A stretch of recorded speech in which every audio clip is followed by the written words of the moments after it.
You mentioned Tiger. You gotta tell some Tiger stories from those early Leafs years. Oh my gosh. Tiger was one of a kind. Tiger was one of a kind. Still is. He is. One of Daryl's favorite stories with Tiger was you used to go out and you'd do birds in a bush. How many coins do you have in your hand? And whoever ended up the final person playing had to buy dinner.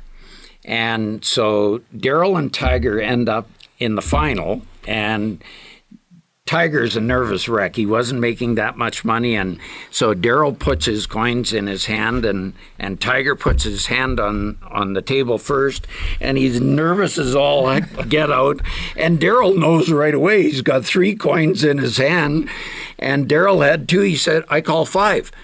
And so right away, like Tiger's sitting up trying to pay close attention, 2 and 3, "How did you know?" And Daryl starts laughing. Well, Tiger wanted to kill him on the spot. It wasn't Daryl's fault, it was Tiger's fault. And at that time, I think dinner was like $115 or something, which was a lot of money. That's a lot of money. Because I think there was only 6 and maybe 5 or 6 of us. Tiger was hot. Were you guys in first training camp with the Leafs? Were you guys together? Is your first training camp? No, actually, the second training camp, Tiger came the year after I did. And Tiger was always the first guy on the ice. And I seem like I'm talking a lot here. That's what you're You're the guest. We talked a lot earlier. Yeah. So Tiger's always the first guy on the ice. So we go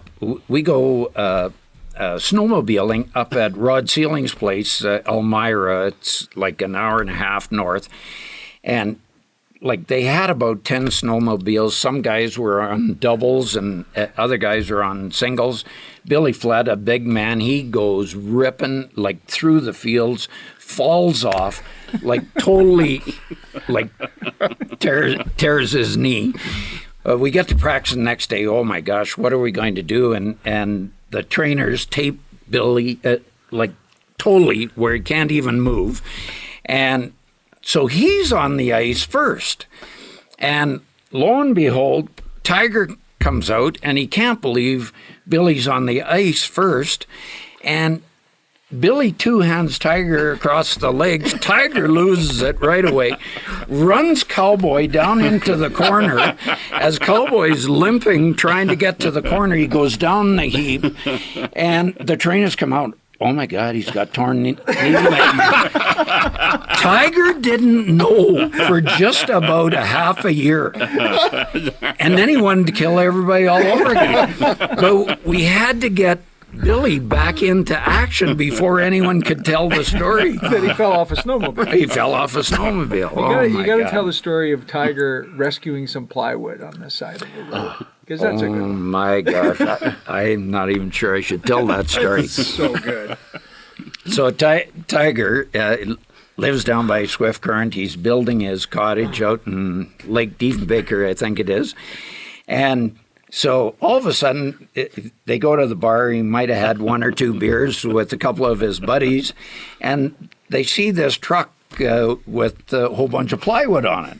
Oh, shit, I need plywood for the cottage. I might as well grab a few sheets. So he grabs, I don't know, 8, 10 sheets of plywood. They're trying to get out of there as fast as possible. And now they're going down the road, and Tiger's driving, and like he looks in the back, and oh my gosh, the plywood's levitating like up in the air, and he slams on the brakes right away and said, "Okay, one of you guys drive. I'm going to lay on the plywood." And so sure enough, they're booting it out to the cottage, and Tiger is holding on for dear life, and he said it was like, at one point, it was like the magic carpet ride. Like, he went up in the air, and the wind caught him, and like he was like this, down in the ditch. They had to rush him to the hospital because he had rug burns everywhere from the plywood all over his body. We had training camp in 10 days, and it took him forever, the nurses and doctors, to get the plywood out from under his fingernails. To save $10. Oh my God! Yeah. He is for any of the things on the ice. When he lost it on the ice, especially in Toronto, he really lost it. There's got to be a memory of one where you thought, okay, how are we going to bring him back to ground level? There was so many of those that, I don't even know where to start.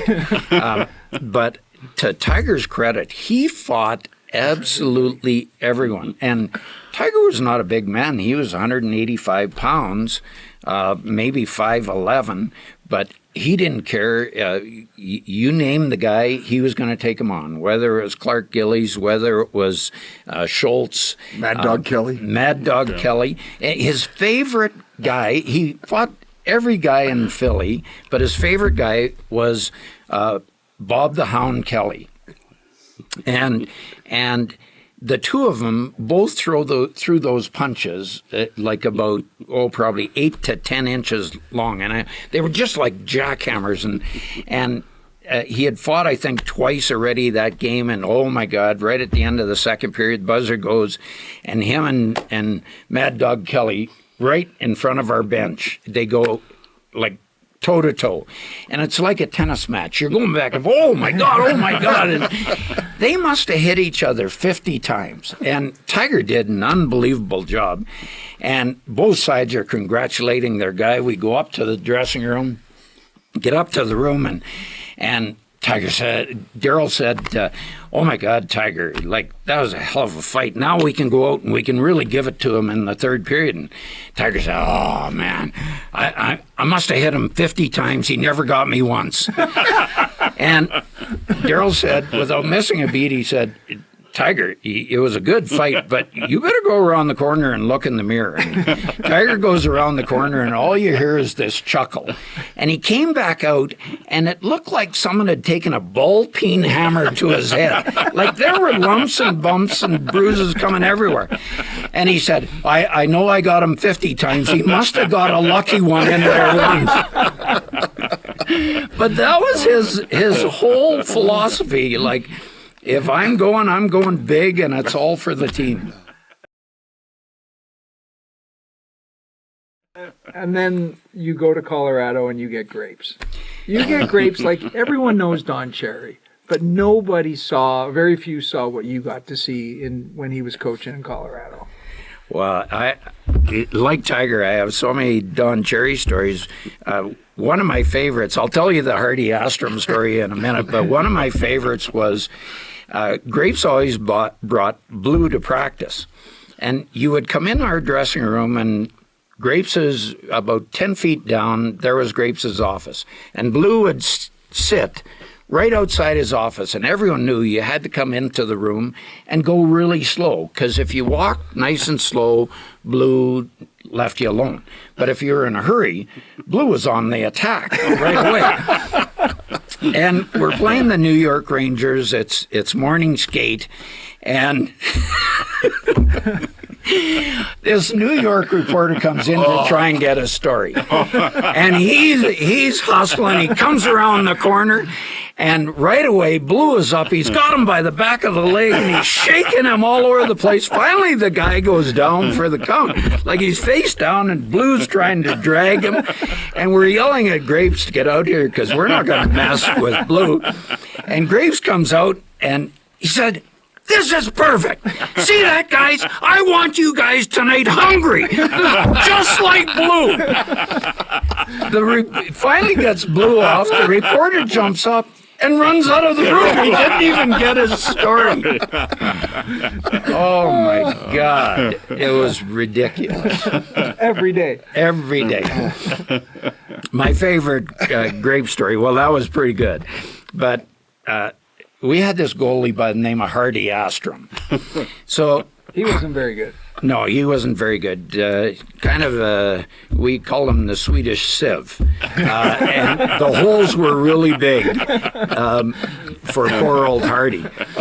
And Hardy, he had this habit of pulling himself out of tough games.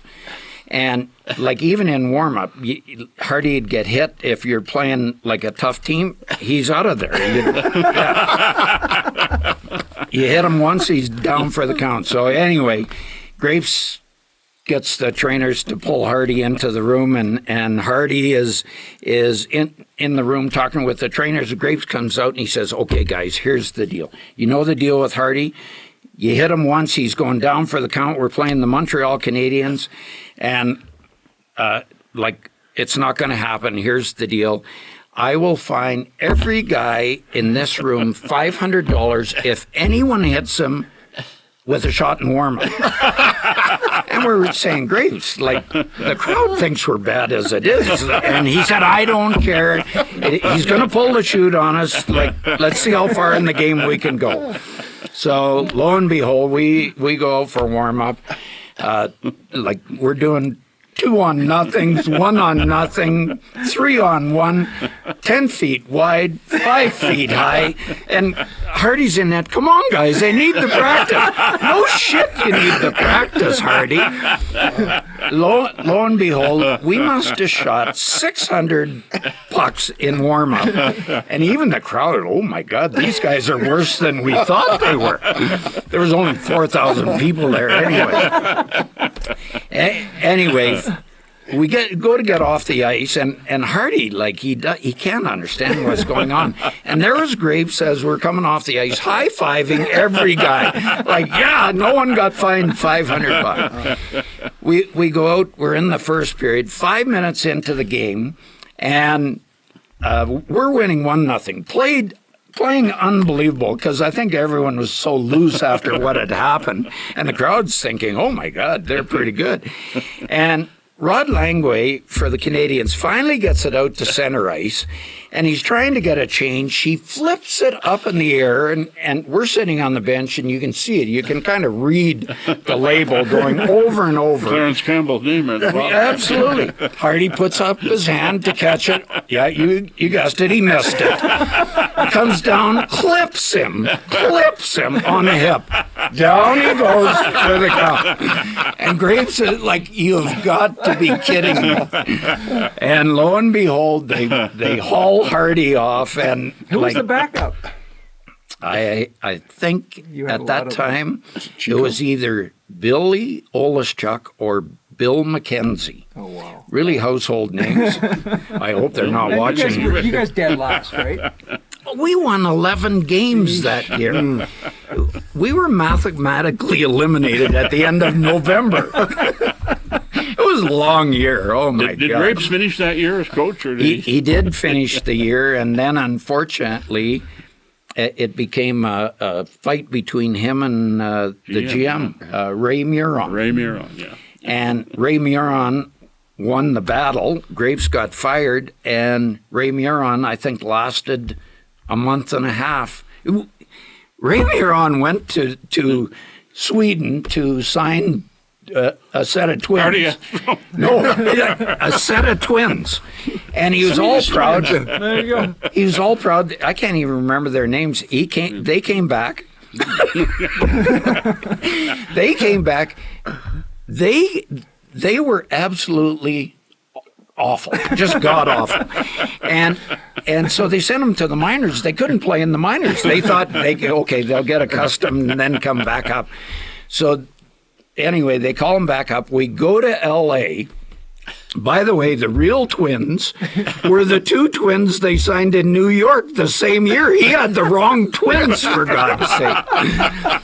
Anyway, we go to Los Angeles, and there's I think there was 4 or 5 Europeans on the team at that time. They all have a limo waiting for them after practice, day of the game. And we don't know where they're going. We thought, okay, maybe they're going shopping or whatever. They head to the beach. Yeah. Day of the game. Day of the game. 2 of the 5 guys couldn't play because they were sunburned so bad. Like, they were like lobsters. They were this red when they get back to the rink. That's professional hockey. That's professional hockey. Oh, my God.